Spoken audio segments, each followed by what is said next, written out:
Tu dois absolument dormir 7 heures par nuit, 7 jours par semaine. C'est le minimum. Si tu dors par exemple 5 heures une nuit et que la nuit d'après tu dors 10 heures, ça ne rattrapera pas la sensation un petit peu de gueule de bois que tu pourras ressentir. C'est l'été, on se baigne, on va à la plage et donc on garde forcément un petit peu des maillots mouillés sur nous. Ne gardez pas votre maillot mouillé, surtout le bas, trop longtemps sur vous parce que ça favorise le développement des mycoses. Alors là, on est en pleine saison des voyages. C'est l'été. Si tu prends l'avion, même un petit voyage, je te conseille de porter des bas de contention. Ça va améliorer ta circulation, éviter que tu aies les jambes qui gonflent. Tu peux en demander à ton kiné, il va te les prescrire et c'est remboursé par la sécurité sociale. Avec la chaleur, on a souvent la sensation d'avoir les jambes gonflées. Donc vous faites peut-être des drainages pendant l'été. Je vous conseille de combiner ces drainages à de la pressothérapie. C'est des grosses bottes qu'on enfile au niveau des jambes et qui vont pouvoir entretenir les effets du drainage. Vous pouvez le faire chez un kiné ou une kiné qui a l'appareil et c'est très efficace pour entretenir la circulation. Quand on mange dans nos sociétés modernes aujourd'hui, on a l'impression qu'il faut manger beaucoup et attendre qu'on soit complètement rempli, avoir une sensation complète de satiété pour terminer le repas. C'est bien meilleur d'arrêter le repas quand on a une sensation de satiété à 80%. Donc de ne pas attendre d'avoir le ventre complètement rempli jusque-là pour s'arrêter de manger. Je vous conseille d'essayer le flux instinctif. Vous connaissez peut-être pas encore ce mot, c'est le fait de ne perdre du sang quand on a ses règles uniquement quand on va aux toilettes. C'est un très bon signe de bonne santé. Ça veut dire que vous maîtrisez bien votre périnée et ça veut dire que vous maîtrisez aussi l'écoulement sanguin. Ça va vous faire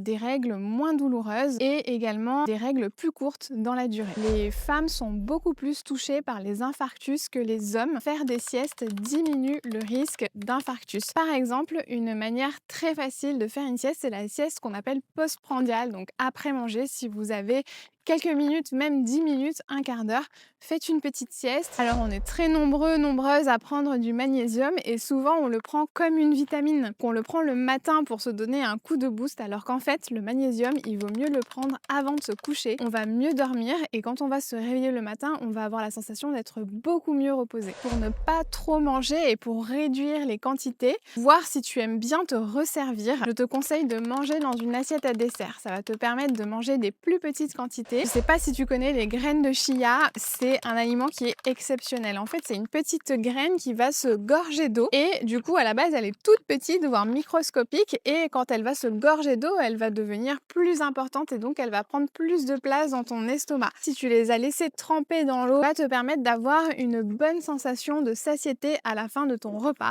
surtout si tu le manges en dessert. Pour avoir d'autres conseils, abonne-toi.